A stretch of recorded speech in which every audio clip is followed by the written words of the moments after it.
Hello, I'm Lynette M. Burrows. I'm coming to you from the Kansas side of the Kansas City area in the United States. It is March 20th, 2020. My husband and I have self-quarantined. It's not a choice, really.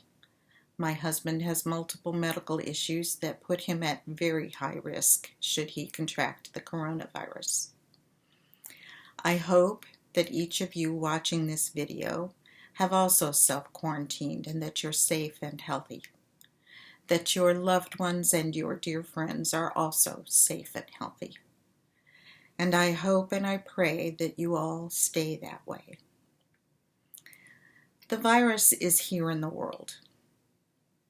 All that will matter when all of this is over is how we behaved during the crisis. It's time to circle your wagons and to open your hearts. Reach out in whatever way you can. Some reach out with money. Others reach out with art or music or poems or stories or books. Still others give the gift of time, a visit through the window, an errand run, time on Facebook or FaceTime or Skype or Google Hangouts. Any of those things will help. What I can do is limited. I can't do a grand gesture like pay for thousands of meals or pay off someone's mortgage or any of the other many wonderful things that so many warm-hearted people are doing right now. I can't even do much in the way of small gestures. But what I can do is share my stories. No, I can't make them free. I do have to eat. But I can offer you a little diversion, a little entertainment. At least I hope it's entertaining. Each Friday, for the next 6 weeks or more, I'm going to read to you. Don't worry, if you don't like the sound of my voice or how I look, you don't have to watch or listen. I will post a short section of my reading on my blog. In order to protect my copyright, I won't post the whole section that I read. So you might want to listen. Anyway, bear with me. This has been a learning experience on how to record this and make it audibly pleasant for you. Anyway, now here we go with the reading.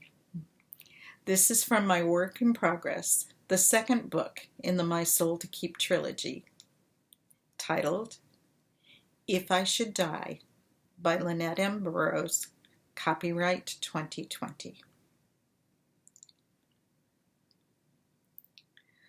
Storm clouds blotted out the sunset and the last of the day's light.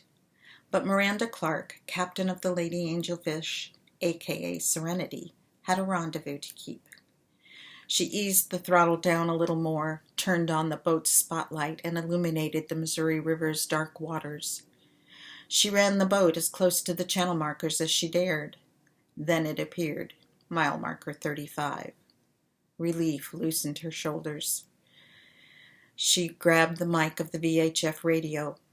Ladies, we just passed mile marker 35. We're clear of St. Charles. Read you 5 by 5, Wanda, her engineer-in-chief, answered. I'll clear the decks. Even on their private channel, they used code. Safer that way. St. Charles, Missouri was a major Fellowship stronghold, so they'd assumed their alternate personas. The Fellowship flag flew beneath the American one. On the table in the salon, a copy of A New Testament for Modern Times lay open to the Book of Samuel. Pictures of the prophet Samuel hung in the salon and in the captain's quarters. And anything that might identify them as saber rebels hid in secret compartments. Miranda replaced the mic. She longed for a day when this ruse wouldn't be necessary, but for now she focused on the river, on its obstacles. She wanted this, their last refugee pickup of the season, to go especially well. Beep boop, beep boop. The bleat of the two-toned alert from the VHF radio startled her. This is the U.S. Coast Guard. Serenity, heave to. Over. She sucked in a breath and tightened her grip on the wheel. Crap. An over-the-shoulder glance took in the running lights outline of a USCG cutter, 2 or 3 cable lengths behind them. It plowed the river between its overgrown banks, headed straight for them. Lousy timing. She wished she could tell David that their 30-minute ETA had just become an hour or more. Beryl sat on the port settee on the fly deck, 1 level down. More a shadow thrown by the deck lights than a person, she faced the approaching Coast Guard vessel. One arm draped across the back of the settee, her legs and feet extended on the rest of the seat. She epitomized the leisure of the wealthy. She swiveled her head, gave Miranda a sidelong glance, and flashed a reassuring smile. Not the least reassured, Miranda chewed her lower lip. Well, at least Beryl is in a position that'll reinforce our cover story. Miranda keyed the radio to the proper channel, then picked up the mic. This is Serenity, U.S. Coast Guard. Please state your intentions. This is the U.S. Coast Guard. Serenity, we're requesting permission to board for a safety inspection. A throaty growl of thunder came from upriver. Miranda swiped one damp hand down her skirt imitating culottes, then the other. Wished she could predict how fast the storm would come. If she'd been on the ocean, she'd consider outrunning the inferior ship. But on the great muddy Missouri, trapped between a storm and the U.S. Coast Guard? Miranda switched the radio to her private channel. Hear that, Wanda? I'll have everything shipshape, Captain. Over and out. Miranda blew out of breath. Wanda would hide anything rebel-related and return the Fellowship things to their places. 2 clicks of the dial and Miranda switched back to the Coast Guard's channel. This is Serenity. We'll comply with the heave-to and grant you permission to board. Over and out. Miranda knew the lady would pass the inspection. The nerve-wracking first one happened shortly after their first refugee run, back when Miranda piloted the only boat on her Freedom Waterway. But they were on the open sea then, and the lady was called the Angelina, and she didn't have a refugee crew member. Not that it mattered. When the U.S. Coast Guard asked, they were being polite. Ignoring or refusing their request only led to trouble. She guided the yacht out of the main traffic lanes, dropped the bow anchors, and cut the engine. By the time she'd done that, Wanda had come out on the fly deck, positioned herself at the end of the table opposite Beryl. She untied the scarf that held her hair. Her tight curls sprang into a black hair cloud around her head. Her ebony skin gleamed with sweat. She stood at parade rest, looked relaxed, but Miranda knew she wasn't. Beryl lowered her feet to the ground, adjusted her culottes to look more like a skirt. You worry too much, Miranda. She had that confounded smile plastered on her face. Smile. Everything will be all right. Miranda shot a dark, wordless look at her lounging form. Beryl's calm demeanor torqued the knots in Miranda's stomach tighter. Beryl knew the Coast Guard had the right to do a lot more than a routine inspection. Though Beryl still had a slight limp and the right side of her mouth drooped when she was tired, she'd healed from her most serious injuries. But somehow Miranda's gruff, take-no-nonsense aunt had transformed into a pale and all too pleasant imitation of herself. She even had her white hair cut into a short bob. It looked cute. Behind them, a dinghy full of guardsmen launched from the Coast Guard vessel. Relax, They'll be here any moment. White hair whipped in and out of Beryl's face. She didn't seem bothered by that any more than she was by the approaching guardsman. Damn, I miss the old Beryl. The old Beryl would be ready to fight their way out of this or any dicey situation. The new Beryl seemed like she'd just smile. That's not fair. The rifle is in its quick-release hide under the table. She's playing a role. So well that Miranda could no longer tell when she played the role and when she lived it. Miranda crossed the fly deck and descended into the cockpit. Its lockers that doubled as benches had been secured against the storm. Even the doors to the captain's stateroom were battened down, thanks to Wanda. At the stern, Miranda paused at the oak transom doors. Anything beyond a routine inspection and the Coast Guard would find the weapons and the maps now hidden behind a secret door at the back of the hanging locker in the captain's quarters. And if they found them, it wouldn't be redemption for Miranda and her crew. All three of them would face the firing squad. She pushed open the transom door and descended to the swim platform. The river smell of mud and fish was strongest here. Waves broke against the platform, splashed her with cold water. She forced herself to assume the expression, the daughter of the counselor's smiling mask. The Coast Guard's motorized dinghy bounced across the waves, 5 lengths enclosing. 4. 4 guardsmen? Maybe one's a trainee. She hoped he was a trainee. The guardsmen steered clear of the ladies' dinghy that hung from the crane-like davit on the port side. They shut their engine off starboard of the swim platform. Miranda caught their bow line and drew the little boat close. "Welcome aboard, gentlemen." She didn't feel it, but her voice sounded steady. A guardsman with a sidearm in his holster stepped out of his boat onto the platform. He secured the small boat's bow line to the ladies' cleat and stepped aside. A second guardsman stood and stepped from the boat onto the platform. "Thank you. I'm Chief Petty Officer Yarborough. Please have all crew and passengers on deck." "Yoo-hoo! We're up here already, officer," Beryl called in a bright, jaunty voice. He nodded and climbed up to the cockpit. The third man boarded and followed CPO Yarborough. The fourth man stood. Miranda swore under her breath. The shoulder insignia on the fourth man's windbreaker wasn't Coast Guard. It was a long red oval bisected by a white cross.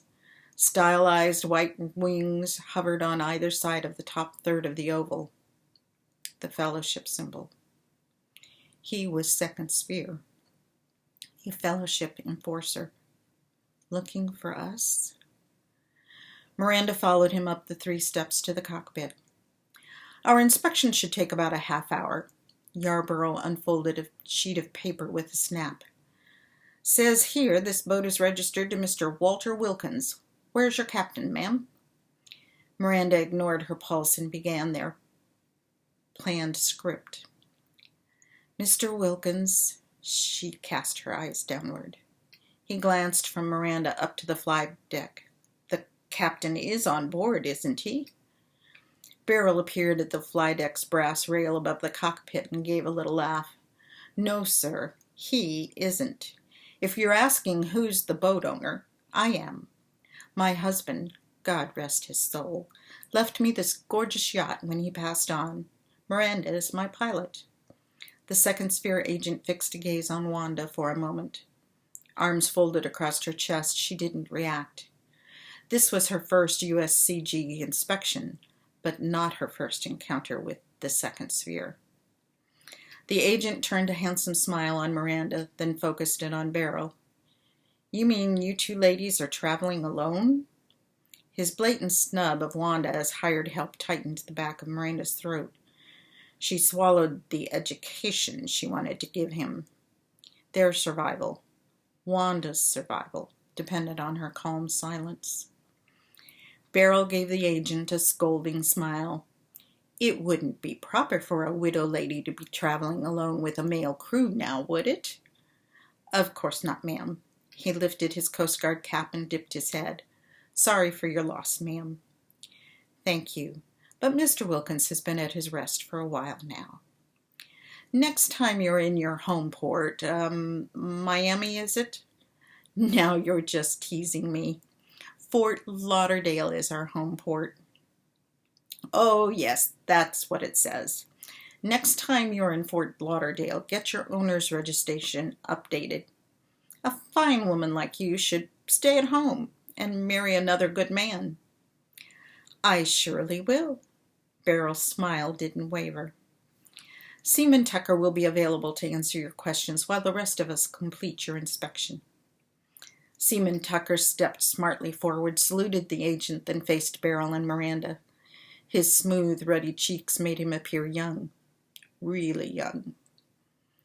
Yarborough and the second sphere agent went down the 3 steps into the oak and Brazilian redwood of the captain's quarters. The third guardsman climbed onto the fly deck and continued upward to the fly bridge. Miranda trotted up the steps to the fly deck and stood at the brass railing beside Beryl. Tucker followed her. He smiled a shy little boy smile. You ladies may be seated if that's more comfortable.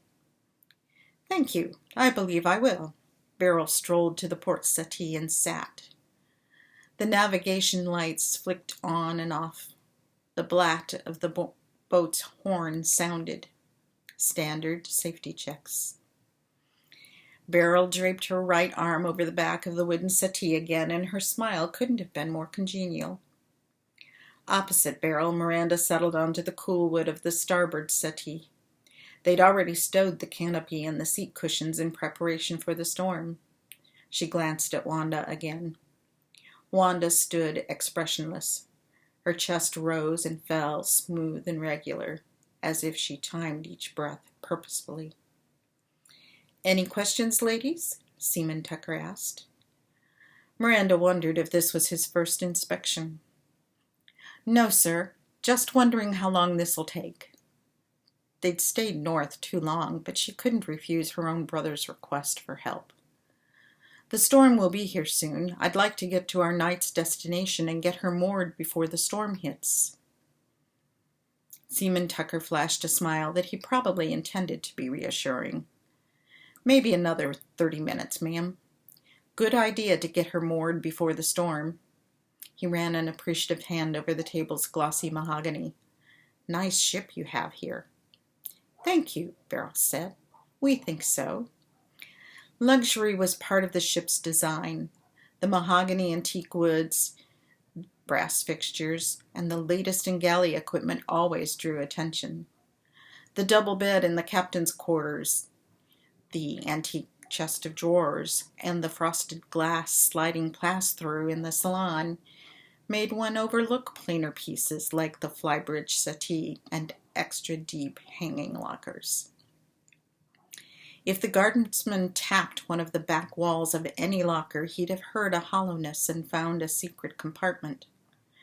No refugees hid in any of them today, but the empty secret compartments would be enough to warrant suspicion and extra scrutiny that the lady would not pass.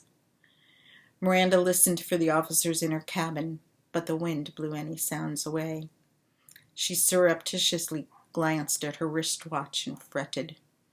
Seconds ticked past into minutes. The humid air blew stronger. 20 minutes. Strobes of lightning flashed behind the clouds overhead. 10 seconds later, the thunder rolled. The storm was closing fast. So far, neither the guardsman nor the second sphere agent appeared to recognize them as anything but sun-bleached boaters. Get this thing over with. David needed her, needed rescued. The guardsman on the flybridge scurried onto the walkway and back and forth, checking signal flares, life jackets, and hatches. Minutes dragged. 25. 30. 45. This is taking too long.